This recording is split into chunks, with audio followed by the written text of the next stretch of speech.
Today we will do the topic public, private and protected inheritance. Asset specifiers हैं तीनों, तो inheritance में हम इन तीनों को कैसे यूज करेंगे. The base class is inherited through public, private and protected asset specifiers. जो हमारी बेस क्लास है उसके अंदर हम इन तीनों असेट स्पेसिफायर्स को यूज करते हैं.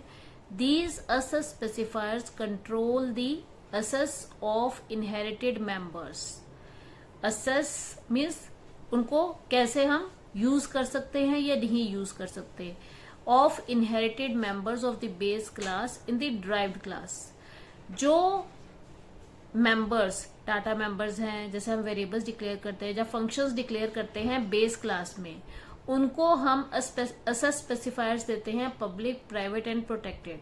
और उसी के बेस पे बताया जाता है कि आप इसको ड्राइव्ड क्लास में यूज कर सकते हैं या नहीं यूज कर सकते.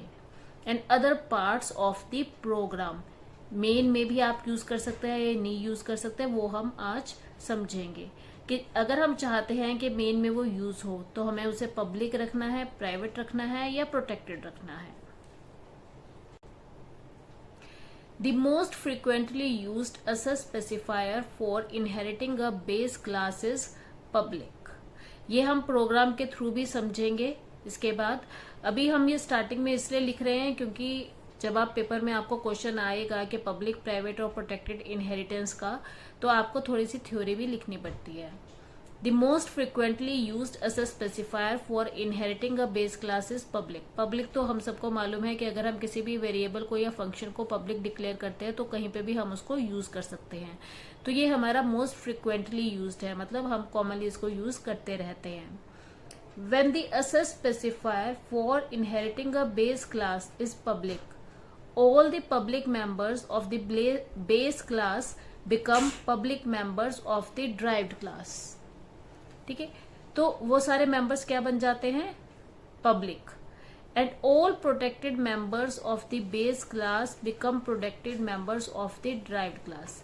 मतलब जो हम पब्लिकली डिक्लेयर करेंगे बेस क्लास में वो पब्लिक बन जाएंगे ड्राइव्ड क्लास के लिए भी, और जो हम प्रोटेक्टेड डिक्लेयर करेंगे बेस क्लास में वो हमारे ड्राइव्ड क्लास के लिए भी प्रोटेक्टेड बन जाएंगे. और जो प्रोटेक्टेड मेंबर्स हैं, जो ये प्रोटेक्टेड असेट स्पेसिफायर है, ये सिर्फ हम इनहेरिटेंस में यूज करते हैं. मतलब ड्राइव्ड क्लास के अंदर ही हम इसको इनहेरिट कर सकते हैं.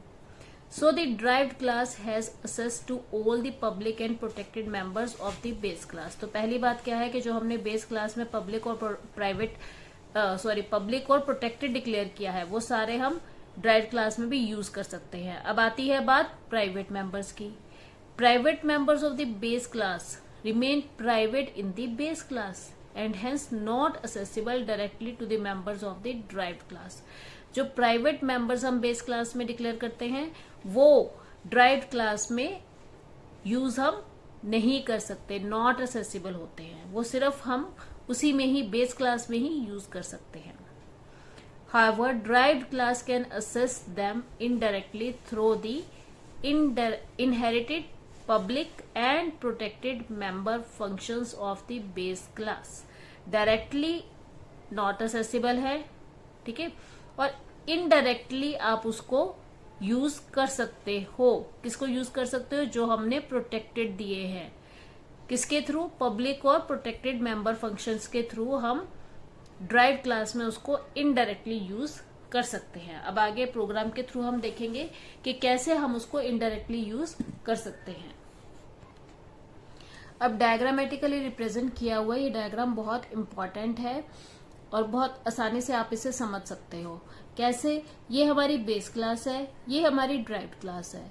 बेस क्लास के अंदर हमने 3 वेरिएबल्स डिक्लेयर किए हैं, private base, protected base, public base. ठीक है, तो प्राइवेट है, ये प्राइवेट है, ये प्रोटेक्टेड है और ये पब्लिक है. अब हम देखते हैं कि ड्राइव्ड क्लास में हमने क्या किया है. ऐसे ही ड्राइव्ड क्लास में भी हमने 3 वेरिएबल्स की हैं, एक प्राइवेट है, एक प्रोटेक्टेड है और एक पब्लिक है. Private in drive class, protected in drive class, public in drive class. तो अगर हम इनको इनहेरिट करते हैं तो कौन सा इनहेरिट होगा? Class as visible to objects of derived class. तो ये जो हमारी क्लास ड्राइव्ड क्लास लिखा हुआ है, ये भी ड्राइव्ड क्लास का ही रूप है। तो बेस क्लास है ये। बेस क्लास में जो हमने प्राइवेट रखा है वो हम ड्राइव्ड क्लास में असेस नहीं कर सकते। देखो प्राइवेट बेस नहीं लिखा हुआ ना, क्यों? क्योंकि वो प्राइवेट हम इसमें नहीं ले सकते। पर जो ड्राइव क्लास में आपके प्राइवेट मेंबर्स हैं वो ड्राइव क्लास में आप यूज कर सकते हो, इसलिए इसने प्राइवेट का लिखा है, बेस क्लास का नहीं लिखा। तो ड्राइव क्लास का आप ड्राइव क्लास पे प्राइवेट यूज कर सकते हो। नेक्स्ट आपका आता है प्रोटेक्टेड। अब जो बेस क्लास का प्रोटेक्टेड है वो ड्राइव क्लास का प्रोटेक्टेड बन सकता है। यस, क्यों? क्योंकि प्रोटेक्टेड जो मेंबर्स होते हैं वो इनहेरिटेंस के लिए ही बनते हैं, वो इनहेरिटेंस में यूज किए जा सकते हैं। नेक्स्ट, जो ड्राइव क्लास का प्रोटेक्टेड है वो भी हम यूज कर सकते हैं ड्राइव क्लास के अंदर, असेसिबल है। Next, public. पब्लिक तो आपको मालूम ही है कि पब्लिक जो है वो हर जगह यूज की जा सकती है। पब्लिक का मतलब असेसिबल टू ऑल। तो पब्लिक बेस और पब्लिक ड्राइव दोनों यहाँ पे आपको अवेलेबल है। तो क्या चीज अवेलेबल नहीं है ड्राइव क्लास में? प्राइवेट। प्राइवेट अगर बेस का है तो वो बेस के लिए ही अवेलेबल होंगे मेंबर्स, और अगर प्राइवेट आपका ड्राइव क्लास का है तो वो ड्राइव क्लास के अंदर ही यूज हो सकते हैं। अब प्रोग्राम के थ्रू हम ये चीज देखेंगे। हैश इंक्लूड iostream.h, हमने हेडर फाइल्स को इनपुट आउटपुट किए, हेडर फाइल्स को इंक्लूड कर लिया है। Hash include conio.h, console input output के हेडर फाइल्स को इंक्लूड कर लिया है। क्लास बेस, ठीक है। अब इसमें हम सेम एग्जांपल देख रहे हैं। प्राइवेट में इसने एक वेरिएबल लिया है, प्रोटेक्टेड में एक वेरिएबल लिया है, पब्लिक में एक वेरिएबल हमने डिक्लेयर कर दिया है। नेक्स्ट क्या है? पब्लिक में इसने वेरिएबल नहीं लिए, फंक्शन लिया है। तो फंक्शन के अंदर इसने क्या किया है? Private base. जो प्राइवेट मेंबर है वो इसी के अंदर इसने असेस किया है, मतलब बेस के अंदर ही इसने प्राइवेट को यूज किया है। तो ये एलिजिबल था, इसकी वैल्यू क्या आ गई? 10। रिटर्न प्राइवेट बेस, रिटर्न किया इसने। जो रिटर्न करते हैं हम वैल्यू, जो भी इसकी वैल्यू है, जैसे प्राइवेट बेस की वैल्यू 10 है तो 10 जो वैल्यू थी वो इसके अंदर थी, और रिटर्न करने पे वो इसमें चली गई।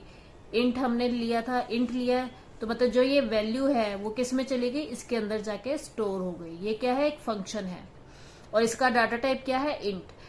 इसका भी डाटा टाइप इंट है और प्राइवेट बेस का भी डाटा टाइप इंट है। ये दोनों डाटा टाइप सेम होंगे तभी ये वैल्यू इसको रिटर्न कर सकता है, वरना वो वैल्यू रिटर्न नहीं कर सकता। नेक्स्ट, ये ब्लॉक हमारा खत्म हो गया और ये हमारी क्लास भी खत्म हो गई। अब अगली क्लास देखते हैं। अब अगली क्लास में इसने क्या किया है? Class drive public base class, base class को इसने लिया है और क्लास ड्राइव बनाई है। इसमें प्राइवेट लिया है वेरिएबल प्राइवेट ड्राइव, प्रोटेक्टेड लिया है प्रोटेक्टेड ड्राइव, और एक फंक्शन लिया है। पब्लिकली हमने एक फंक्शन डिक्लेयर किया है void फंक्शन 1, ठीक है। इंट x, फंक्शन के अंदर हमने क्या लिया? Int x। जो ये है ये हमें नहीं करना है क्योंकि ये असेसिबल नहीं है, तो ये लाइन आप नहीं लिखेंगे। x is equal to get base private. अब जो x है वेरिएबल डिक्लेयर किया है, x के अंदर हमने गेट बेस प्राइवेट की वैल्यू को इनपुट कर दिया, असाइन कर दिया। गेट बेस प्राइवेट कहां पे था? एक क्या था? ये फंक्शन था। फंक्शन किस में था? बेस क्लास में। देखो यहाँ बेस लिखा हुआ ना, बेस क्लास का फंक्शन बनाया था जिसके अंदर हमने लिखा था private base is equal to 10 और रिटर्न प्राइवेट बेस। इसके आगे की ये लाइंस आप नहीं लिखोगे, ठीक है, ये आप कट कर दोगे। Cout value of base private data member. Next आपकी ये वैल्यू ऑफ बेस वाली जो लाइन है वो एज इट इज प्रिंट हो जाएगी, और एक्स यहाँ पे है। एक्स के अंदर क्या जाएगी? ये वाली वैल्यू, जो भी वैल्यू इसके अंदर जाएगी वो एक्स पे यहाँ पे आके प्रिंट हो जाएगी। नेक्स्ट देखो इसने लिखा है प्रोटेक्टेड बेस। प्रोटेक्टेड बेस क्या था? हमने बेस क्लास के अंदर एक वेरिएबल डिक्लेयर किया था प्रोटेक्टेड बेस, और हमने यहाँ पे वैल्यू इनिशियलाइज करवाई है उसको 20। ये जो 20 वैल्यू है वो प्रोटेक्टेड बेस में जाके स्टोर हो गई। अब सी आउट करवा रहे हैं value of base protected data member. Protected data member कौन सा है? प्रोटेक्टेड बेस के अंदर प्रोटेक्टेड डाटा मेंबर ये है। तो हमने इसकी वैल्यू जो इसके अंदर स्टोर की थी वो यहाँ पे आके सेव हो गई, ठीक है, और फिर हमने इसको बंद करवा दिया। तो इस फंक्शन के अंदर हमने क्या किया है? एक एक्स वेरिएबल लिया है, प्राइवेट जो हमारा बेस का डाटा मेंबर था, फंक्शन था, उसकी वैल्यू हमने एक्स में डाल दी, और जो हमारा प्रोटेक्टेड था बेस में उसमें 20 वैल्यू डाली और हमने इसको यहाँ पे डिस्प्ले करवा दिया। नेक्स्ट अब हम देखते हैं मेन में हम क्या कर रहे हैं। इंट मेन, आप यहाँ पे वॉइड मेन भी लिख सकते हो। अगर आप वॉइड मेन लिखते हो तो आप रिटर्न टाइप को काट दोगे। If you are writing here void main, int की जगह पे वॉइड लिख दो और रिटर्न को कैंसिल कर दो। CLR SCR क्लियर स्क्रीन के लिए काम करता है। ड्राइव डी, ये क्या किया हमने, जो हमारी ड्राइव क्लास थी उसका हमने ऑब्जेक्ट बना लिया डी। इंट वाई, एक वेरिएबल डिक्लेयर किया है जो कि इंटीजर डाटा टाइप का है और मेन के अंदर ही रहेगी इसकी वैल्यू। D.F1, अब D के थ्रू हम F1 को कॉल कर रहे हैं। F1 क्या है, ड्राइव क्लास के अंदर फंक्शन बनाया था हमने F1, ये जो ऊपर फंक्शन हमने पढ़ा था ये हमारा ड्राइव क्लास का फंक्शन है। जैसे ही हम इसको कॉल करेंगे DF1 तो ये ऊपर जाएगा, हमारा कंट्रोल एग्जीक्यूशन कहाँ जाएगी, ऊपर जाएगी। ऊपर जाएगी तो ऊपर जो हमारा X था उसको पहले डिस्प्ले करेगा। जो भी हमने सी आउट में लिखा हुआ है, 2 वैल्यूज हमने सी आउट में दी थी, वो दोनों वैल्यूज सी आउट हो जाएंगे, एक X की वैल्यू और एक प्रोटेक्टेड बेस की वैल्यू। नेक्स्ट फिर क्या आएगा नेक्स्ट लाइन में, यहाँ पे वाई क्या था, जो हमारा ये वेरिएबल था इसकी वैल्यू हम पुट कर रहे हैं, इनिशियलाइज करवा रहे हैं। Integer data type, integer value को ये स्टोर करेगा। गेट D.Get बेस प्राइवेट, अब वो कह रहा है D क्या था, function 1, get base private. Get base private को वो कॉल कर रहा है। गेट बेस प्राइवेट क्या है, हमारा प्राइवेट क्लास का फंक्शन, तो उसकी वैल्यू ये प्रिंट करवा रहा है y में। y में क्या चली जाएगी वैल्यू हमारी 10, जो कि बाद में प्रिंट हो जाएगी। और ये जो y की वैल्यू है, क्योंकि गेट बेस प्राइवेट जो हमारा फंक्शन था इसमें हमने प्राइवेट बेस 10, अब देखो जो प्राइवेट मेंबर था वैसे वो हम इंट मेन में डायरेक्टली यूज नहीं कर सकते, क्योंकि प्राइवेट बेस जो था वो हमारा प्राइवेट में था। हम यहाँ पे देख सकते हैं कि जो हमारा प्राइवेट बेस था वो प्राइवेट था, तो इसको हम डायरेक्टली यूज नहीं कर रहे। पर अब हमने F1 जो फंक्शन बनाया है, D हमने ऑब्जेक्ट बनाया है, उसके थ्रू हम गेट बेस प्राइवेट को कॉल कर रहे हैं और ये जो वैल्यू है वो y को असाइन हो जाएगी, ठीक है। और प्राइवेट बेस जो था हमारा प्राइवेट मेंबर था, पर फिर भी हमारी वैल्यू जो है वो असाइन हो जाएगी। तो इसे कहते हैं कि इनडायरेक्टली हमने उसकी वैल्यू को असाइन किया। डायरेक्टली हम उसको प्राइवेट को यूज नहीं कर सकते मेंबर्स को, पर इनडायरेक्टली हमने उसके प्राइवेट मेंबर को इस फंक्शन को कॉल करके उसकी वैल्यू को यूज किया और जो भी वैल्यू थी वो y के अंदर चली जाएगी। अब क्या सी आउट कर रहे हैं, ये line as it is print हो जाएगी। Value of base private data member accessed indirectly. अभी मैंने आपको बताया कि हम उसको डायरेक्टली नहीं यूज कर सकते, इनडायरेक्टली यूज किया है। तो यहाँ पे y की वैल्यू क्या आ जाएगी 10, ठीक है। ये जो वैल्यू आपकी यहाँ पे थी वो यहाँ आ जाएगी y की वैल्यू और प्रिंट हो जाएगी। अब आगे देखो इसने कमेंट लिखा है, वैसे तो ये लाइन हम नहीं लिखेंगे पर आप ट्राई कर सकते हो, तो इसमें एरर आएगी। y is equal to D.Protected base, मतलब बेस क्लास का अगर आप प्रोटेक्टेड मेंबर भी लेना चाहोगे मेन में तो वो उसमें क्या दिखाएगा, एरर दिखाएगा, generate error as base protected members not accessible, ठीक है। पर इसके अंदर देखो गेट बेस प्राइवेट, क्योंकि ये पब्लिक था, गेट बेस प्राइवेट जो हमारा था ये पब्लिक था, इसके अंदर हमने प्राइवेट मेंबर को भी असेस करके इनडायरेक्टली यूज कर लिया। पर अगर आप डायरेक्टली उसको कॉल करते हो तो वो नहीं कर सकते।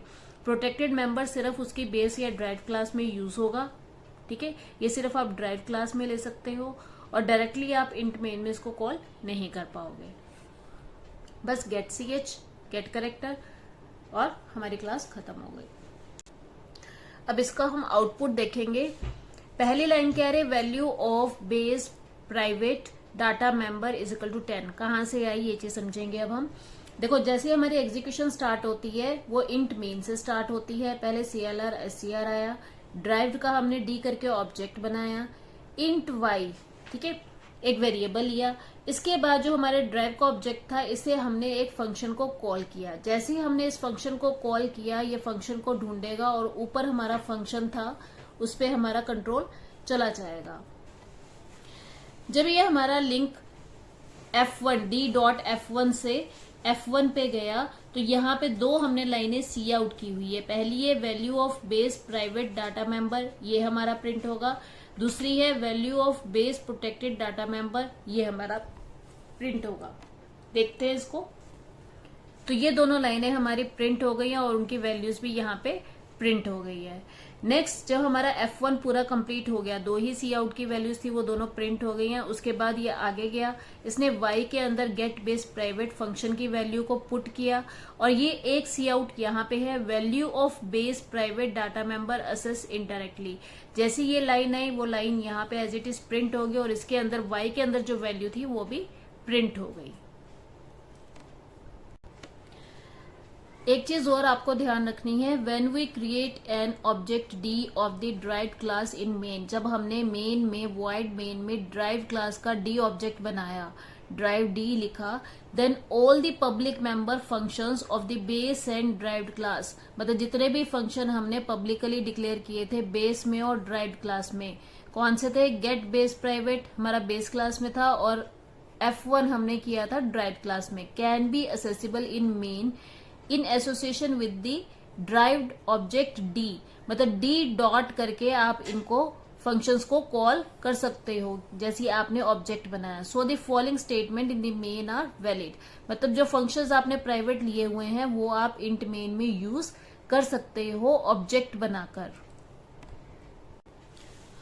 However, the protected and private members, अभी हमने पीछे देखा था कि पब्लिक जो मेंबर्स हैं वो आप यूज कर सकते हो, पर जो प्रोटेक्टेड और प्राइवेट मेंबर्स है of the base and derived class are not directly accessible. ये चीज आपको याद रखनी है कि वो डायरेक्टली असेसिबल नहीं है by the object of derived class in main. तो जो आपने डी ऑब्जेक्ट बनाया है उसके थ्रू आप प्राइवेट और प्रोटेक्टेड मेंबर्स को नहीं असेस कर सकते। ये जो स्टेटमेंट्स है आपकी रॉन्ग है। So the following statements are invalid in main.